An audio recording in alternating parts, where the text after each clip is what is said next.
जय हिंद एवरीवन। तो आज हम अब देखेंगे अपने सिलेबस। यहाँ से सिलेबस हमारा स्टार्ट होता है। तो सिलेबस के पहले चैप्टर के पहले टॉपिक पे हम पहुँचते हैं। टॉपिक हमारा क्या है? Sociology theory and approaches.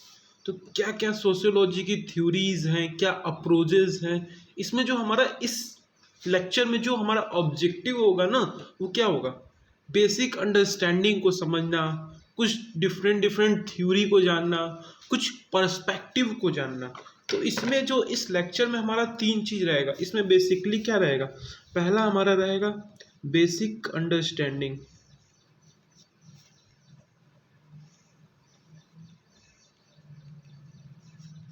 पहला हमारा बेसिक अंडरस्टैंडिंग क्या है। फिर उसके बाद हम देखेंगे डिफरेंट थ्योरी को देखेंगे। फिर उसके बाद हम देखेंगे इसमें पर्सपेक्टिव को।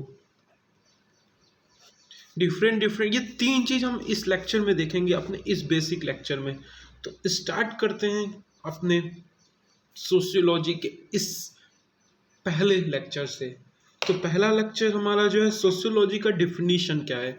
तो सोशियोलॉजी का डिफिनीशन, सोशियोलॉजी कहते किसके हैं? तो ये सोशियोलॉजी का जो डिफिनीशन है वो क्या है? Science of society. Yes, science of society. ये दो शब्दों से मिलके बना है, एक साइंस और एक सोसाइटी। साइंस का मीनिंग क्या होता है? साइंस आप पढ़ते होंगे। साइंस एक प्रकार का हमारा क्या है? Organized body of knowledge. Yes, BOK it means body of knowledge. तो आप साइंस सोसाइटी का मतलब क्या समझे, सोशियोलॉजी का मतलब क्या समझे? कि हमको क्या करना है? एक होलिस्टिकली स्टडी करना है सब इंटायर सोसाइटी को, विदाउट कंपार्टमेंटलाइजिंग। मतलब हमको सोसाइटी को एक होलिस्टिकली पढ़ना है। इसका मीनिंग क्या हुआ? होलिस्टिकली स्टडिंग करना है हमको, होलिस्टिक स्टडी करना है इंटायर सोसाइटी का। इसमें तो इसमें हमको करना है। सोशियोलॉजी क्या होता है? Science of society. साइंस का meaning organize body of knowledge. और इस होल को मतलब क्या होता है सोशियोलॉजी का? कि हमको होलिस्टिकली स्टडी करना है इंटायर सोसाइटी, सभी सोसाइटी का हमको, इंटायर सोसाइटी को हमको होलिस्टिकली स्टडी करना है, ना कि कंपार्ट वाइज करके। तो कंपार्ट वाइज हमको नहीं करना है, इसमें कंपार्टमेंट नहीं करना है, इसमें हमको नहीं करना है। जैसे कंपार्टमेंट मतलब क्या? पॉलिटिक्स वाले पॉलिटिक्स पढ़ेंगे और तुम्हारे साइकोलॉजी वाले साइकोलॉजी पढ़ेंगे, ये वाला हमको नहीं चाहिए। तो ये जो हमारा साइंस एज ए डिसिप्लिन या अदर डिसिप्लिन में डिफरेंस क्या है? जो हमारा अदर डिसिप्लिन्स है उसमें डिफरेंस क्या है? जो अदर डिसिप्लिन है क्या करता है? वो केवल पार्टिकुलर सब्जेक्ट को ही, पार्टिकुलर कोई एस्पेक्ट है, केवल उससे ही वो स्टडी करता है। पार्टिकुलर वो सब्जेक्ट को ही स्टडी करता है, एस्पेक्ट, उसके एस्पेक्ट। फॉर एग्जाम्पल क्या हो सकता है बताइए आप? जैसे पॉलिटिकल साइंस वाले क्या पढ़ेंगे? केवल पॉलिटिक्स पढ़ेंगे। साइकोलॉजी वाले क्या पढ़ेंगे बताइए? केवल वो इंडिविजुअल एस्पेक्ट पढ़ेंगे। तो ये अदर डिसिप्लिन है हमारा। ये साइंस वर्सेस हमारा अदर डिसिप्लिन है। तो आप पहले इसको जानने से पहले आप समझ गए होंगे कि साइंस जो है वो स्टडी ऑफ क्या है? साइंस ऑफ सोसाइटी है। और साइंस हमारा ऑर्गेनाइज बॉडी ऑफ नॉलेज। और उसके बाद ये इन दोनों ओवरऑल जब करेंगे तो होलिस्टिकली स्टडी करते हैं सोसाइटी को, कंपार्टमेंटलाइज नहीं करते हैं, तब उसे हम बोलेंगे क्या? सोशियोलॉजी। और जो हमारे अदर डिसिप्लिन एस्पेक्ट हैं वो क्या पढ़ते हैं? किसी पार्टिकुलर सब्जेक्ट को वो पढ़ते हैं, उसके एस्पेक्ट को, कोई पार्टिकुलर। जैसे पॉलिटिकल साइंस वाले पॉलिटिक्स पढ़ेंगे, साइकोलॉजी वाले इंडिविजुअल एस्पेक्ट पढ़ेंगे। तो ये उनका एस्पेक्ट है। तो हमको कहीं ना कहीं उनसे अलग पढ़ना है, होलिस्टिकली पढ़ना है। तो हमको जो सोसाइटी पढ़ना है वो डिफरेंट डिफरेंट पर्सपेक्टिव से पढ़ना है, डिफरेंट अप्रोचेस से पढ़ना है, डिफरेंट थ्योरीज उसमें पढ़ना है। उसमें कई सारे चीज़ हमको क्या पढ़ना है? जो हमको इसमें सोशियोलॉजी में अपने थ्योरीज, पहला हमारा टॉपिक था ना सोशियोलॉजी थ्योरीज एंड अप्रोचेस। तो हम थ्योरी का मीनिंग जानते हैं। देखिए सोशियोलॉजी को आपको एकदम डीप से रिवीजन कराएंगे, आप समझिए एकदम अच्छे से। पहले बताइए थ्योरी का मतलब क्या होता है? आप बहुत थ्योरी पढ़े होंगे, बताइए थ्योरी का मतलब क्या होता है? थ्योरी एक प्रकार का सिंपली क्या है हमारा, set of ideas. Yes, theories हमारा जो स्पेशली वो क्या है, set of ideas. Simple term में अगर हम बात करें तो क्या है कि इसका मतलब क्या होता है, अंडरस्टैंडिंग अ पार्टिकुलर सब्जेक्ट। कोई भी पार्टिकुलर सब्जेक्ट को आप पढ़िए किसके डायमेंशन से, कोई पार्टिकुलर पॉइंट से। तो आपको इसमें करना क्या है, थ्योरी का मतलब क्या है, कोई भी पार्टिकुलर सब्जेक्ट या एस्पेक्ट कह सकते हैं, एस्पेक्ट कह दीजिए, पार्टिकुलर एस्पेक्ट्स को पढ़ना किससे, पार्टिकुलर डायमेंशन से, पार्टिकुलर डायमेंशन से पढ़ना, पार्टिकुलर एस्पेक्ट को पार्टिकुलर डायमेंशन से पढ़ना, या पार्टिकुलर व्यू पॉइंट से भी आप बोल सकते हैं। तो ये हमारा क्या है, थ्योरी जिसे बोलते हैं। थ्योरीज आपका जनरली कोई भी ऐसा थ्योरी नहीं है जो कंप्लीट इंफॉर्मेशन आपको दे, कंप्लीट अपने आप में हो। सबके अपने अपने मेरिट है, अपने अपने लिमिटेशन है।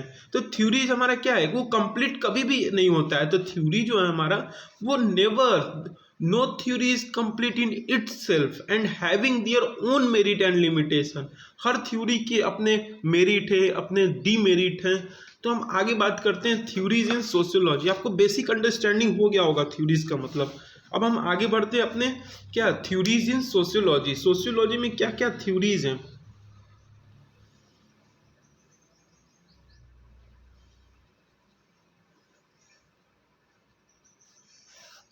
थ्योरी जो सोशियोलॉजी में वो दो हैं। पहला क्या है हमारा, पहला हमारा मैक्रो है, मैक्रो बोल दीजिए, या इसको डिटर्मिनिस्टिक भी बोलते हैं। पॉइंट आप एकदम एक एक आपको सॉलिड पॉइंट दे रहे हैं, डिटर्मिनिस्टिक बोल सकते हैं, या इसको स्ट्रक्चरल बोल सकते हैं। तो इसका तीन नाम है। थ्योरी जो सोशियोलॉजी में होते हैं वो तीन होते हैं, या तो मैक्रो, डिटर्मिनिस्टिक या स्ट्रक्चरल, तीनों का नेम सेम है। या तो एक होते हैं हमारे माइक्रो एस्पेक्ट या सोशल एक्शन इसे बोलते हैं, या इसे हम बोलते हैं वॉलेंटरिस्टिक। हम थ्योरी इन सोशियोलॉजी में दो थ्योरी पढ़ेंगे। इसमें है मैक्रो डिटर्मिनिस्टिक या स्ट्रक्चर, और माइक्रो सोशल एक्शन या वॉलेंटरिस्टिक। तो आप मैक्रो पहले कहेंगे किसको, ये पहले जान लीजिए। मैक्रो अप्रोच हम कहते किसको हैं, पहले ये आप समझ लीजिए। फिर मैक्रो अप्रोच क्या होता है कि जो सोसाइटी होता है वो किससे ग्रेटली इन्फ्लुएंस है। वो इंडिविजुअल एस्पेक्ट को उतना मतलब कि नहीं देखता, वो कई सारे इंडिविजुअल को देखता है। मतलब वो उसको क्या, एक ब्रॉडर थ्योरी चाहिए उसे। वो एक पॉइंट, व्यू पॉइंट उसका ऐसा होता है जो ग्रेटली कई इंडिविजुअल के ऊपर इफेक्ट कर रहा है, ये नहीं कि केवल एक ही के ऊपर है। तो उसको हम बोलेंगे क्या, मैक्रो अप्रोच। और माइक्रो अप्रोच हमारा क्या होता है, जो व्यू पॉइंट इंडिविजुअल पे ऊपर डिपेंड करता है। जो इंडिविजुअल क्या है, इंडिपेंडेंट है, ऑटोनोमस है, उसके व्यू पॉइंट लेना, उसे हम बोलते हैं माइक्रो। मतलब कि वो एक एक बंदे को भी, माइक्रो अप्रोच में क्या होता है कि एक एक बंदे का व्यू पॉइंट वो देखे और जाने। तो डिफिनीशन आप माइक्रो अप्रोच का पहले लिख लीजिए, लिखते रहिएगा notes. Takes the view point that individual is independent and autonomous। ये है इसका डिफिनेशन। और जो मैक्रो अप्रोच में वो क्या है, मैक्रो अप्रोच में हमारा है take the view point that society greatly influence the individual। यहाँ पे देखिए ग्रेटली इन्फ्लुएंस है, ये नहीं कि छोटे, ग्रेटली इन्फ्लुएंस हो, या वो क्या होता है लार्ज पैसिव, या तो लार्ज पैसिव नेचर में हो, कि एक ब्रॉडर व्यू पॉइंट हो। तो ये हमारा डिफरेंस रहा किसका, पहले माइक्रो मैक्रो एस्पेक्ट और माइक्रो में था। तो अब इसके हम कुछ, अब हम बोलेंगे कि इसमें सर आप बोले हैं कि मैक्रो अप्रोच है, ठीक है, डिटर्मिनिस्टिक थ्योरी है, स्ट्रक्चरल है, इसका मतलब क्या है। तो देखिए जो डिटर्मिनिस्टिक क्या होता है कि वो इंडिविजुअल बिहेवियर जो होता है वो ऑलवेज जो होता है वो गाइडेड बाय एक्सटर्नल फैक्टर। जैसे आपको एग्जांपल देते हैं, जैसे आपका डिटर्मिनिस्टिक कैसे हुआ कि जो भी आप एक्शन ले रहे हो किसके ऊपर डिपेंड है, एक्सटर्नल फैक्टर के ऊपर डिपेंड है, सोसाइटी के ऊपर डिपेंड है, उसे हम बोलेंगे डिटर्मिनिस्टिक। मतलब क्या होता है कि व्यू पॉइंट, ऐसा व्यू पॉइंट जो इंडिविजुअल के बिहेवियर का जो गाइडेड होता है, जो इंडिविजुअल का खुद का जो बिहेवियर होता है वो किसी एक्सटर्नल फैक्टर पे डिपेंड होता है या किसी सोसाइटल एक्सपेक्टेशन पे होता है। तो डिटर्मिनिस्टिक का मतलब आप लिख लीजिएगा, छोटा सा पॉइंट है, जो इंडिविजुअल का बिहेवियर है वो जो गाइडेड होता है एक्सटर्नल फैक्टर द्वारा, ये है।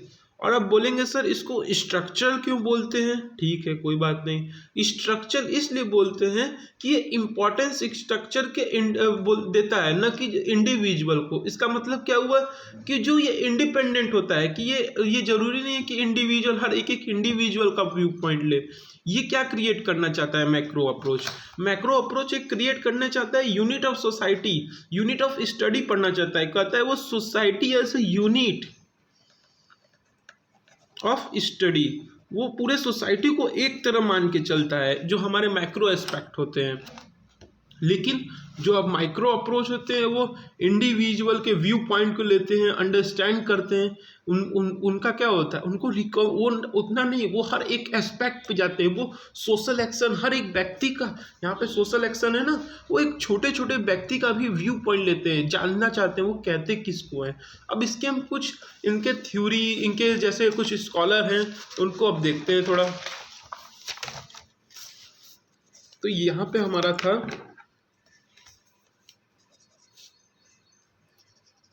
मैक्रो एस्पेक्ट और यहाँ पे हमारा माइक्रो।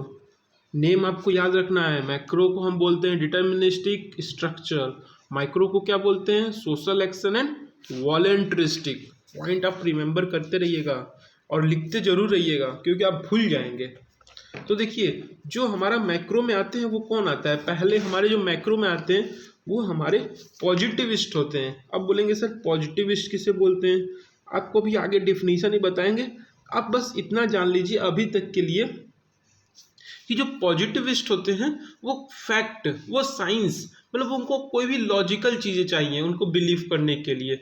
और लेकिन जो माइक्रो वाले होते हैं, सॉरी, और जो हमारे माइक्रो वाले होते हैं वो नॉन पॉजिटिविस्ट होते हैं।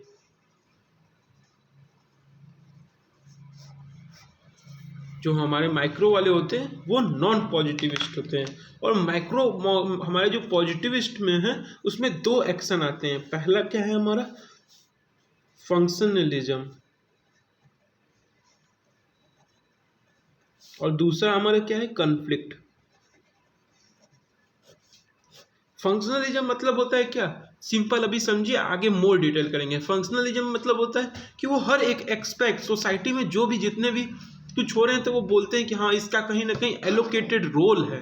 और कन्फ्लिक्ट वाले किसी भी चीज़ को नज़रिए कन्फ्लिक्ट के नज़रिए से देखेंगे, ये होता है। और फंक्शनलिज्म में हमारे जैसे स्कॉलर आएंगे कॉम्ट, तरखाइम, पार्सन और आर.के. मर्टन, ये हमारे चार मेन स्कॉलर है। ऐसे तो कई सारे आएंगे, ये चार मेन स्कॉलर है। और हमारे कन्फ्लिक्ट अप्रोच में आएंगे मार्क्सिज्म, आर. डेरेनट्रोफ,